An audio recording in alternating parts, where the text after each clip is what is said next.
que diesen ciertas concesiones a los obreros y a los patrones que diesen concesiones a esos sindicatos, para que los obreros abandonasen los sindicatos reivindicativos y revolucionarios y entrasen en lo que hoy llamaríamos un clientelismo, es decir, el que determinadas organizaciones sindicales subvencionadas por la patronal pudiesen dar concesión al obrero y quitarle así las ideas de transformación social.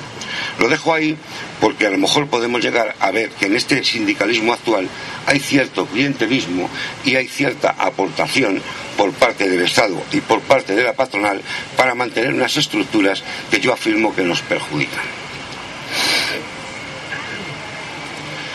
Muy poquito después, de la constitución de la CNT, UGT, también, como digo, está fuera de la colaboración de clases en ese momento, se producen fuertes movimientos asociativos que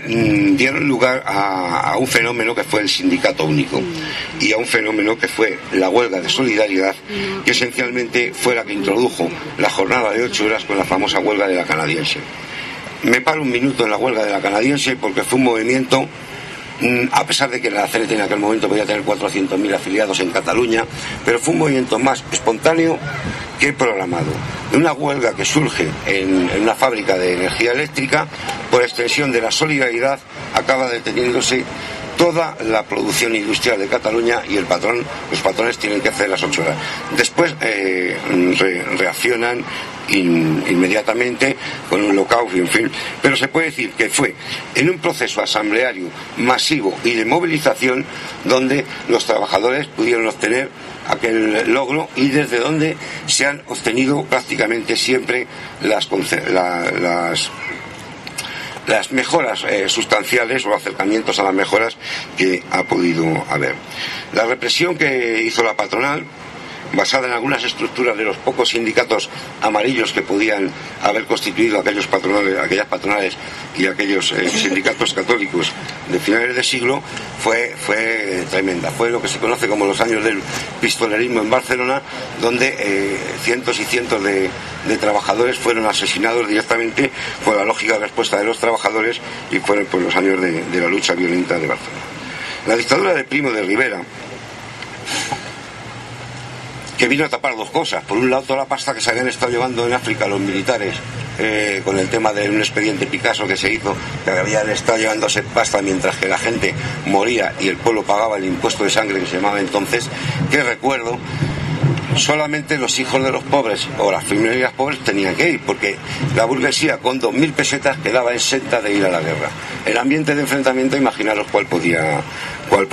ser. La dictadura de Primo de Rivera establece ya unos primeros comités paritarios, comités de confluencia de patrón y obrero. Son copiados directamente del fascismo italiano, que ya está triunfante en Italia. Y bueno, a haceros una idea, me quedé un dato curioso: Alfonso XII quería presidir él directamente la dictadura, porque es que este era un hombre que totalmente fascista, ¿no? Es un hombre, no por un militar, porque si te pones tú ya va a ser muy descarado, ¿no? En todo caso, aquellos años produjeron una división muy grande también en el movimiento obrero, porque la Unión General de Trabajadores, que ya había accedido a tener un poquito más de poder, ya había algún diputado por parte del PSOE, aceptó participar en aquellos comités paritarios en los que se pretendía que obreros y patronos conciliasen las posiciones y, en última instancia, el Estado diese un laudo que siempre caía de la parte que caía. La parte, digamos, revolucionaria, las entidades obreras que se oponían a que el sindicalismo o aquello cayese en unos pactos y querían seguir teniendo finalidades de transformación social, lo rechazaron y por lo tanto quedaron excluidas e ilegalizadas.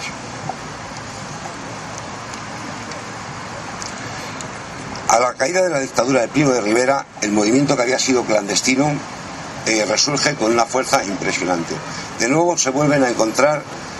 la proliferación de ateneos, entidades libertarias, grupos naturalistas. Es decir, el movimiento obrero tenía identificada una cultura propia que rechazaba los valores burgueses y se hacía sus propios valores, en la medida siempre mediatizados por la miseria. Vuelven a aparecer, como digo, las huelgas de inquilinos, vuelven a aparecer las propuestas de reparto de la tierra, la reforma agraria que nunca que nunca se hizo, y eso lleva pues finalmente a que, acosada la burguesía, con apoyo de la Iglesia y de los militares, decidiesen parar aquel avance, estableciendo pues lo que fue la insurrección armada del ejército y la guerra civil. Aquello se nos ha contado, o por lo menos yo tengo esa interpretación, como una lucha de izquierda, de derecha, como una lucha de políticos. Aquello era una lucha de pobres contra ricos, y los ricos masacraron absolutamente a los pobres que se organizaron. El movimiento obrero prácticamente se quedó en las cunetas, en los presidios, en el exilio, y en la debacle que supuso para el movimiento obrero, para la voluntad de transformación, pues fue total, como digo, por extinción. La década de los 40 todavía daba algo de esperanza. Los obreros que pudieron quedar organizados establecieron luchas tanto de guerrilla como de guerrilla urbana, pero las organizaciones del movimiento obrero, UGT y CNT, que eran las existentes en el momento, quedaron prácticamente aniquiladas. En la década de los años 40, finalizaron los años 40, los militantes que no estaban en la cárcel o que no estaban en el exilio estaban tan fichados, tan localizados, que prácticamente carecían de posibilidades organizativas.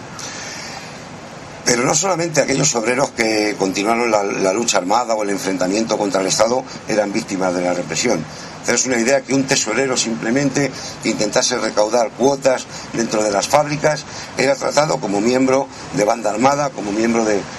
entidad subversiva, y obtenía larguísimas condenas. Esto motivó, lógicamente, que entre los que no podían hacer nada y los que no podían acercarse, el movimiento obrero organizado para los años 50, a pesar de que dio muestras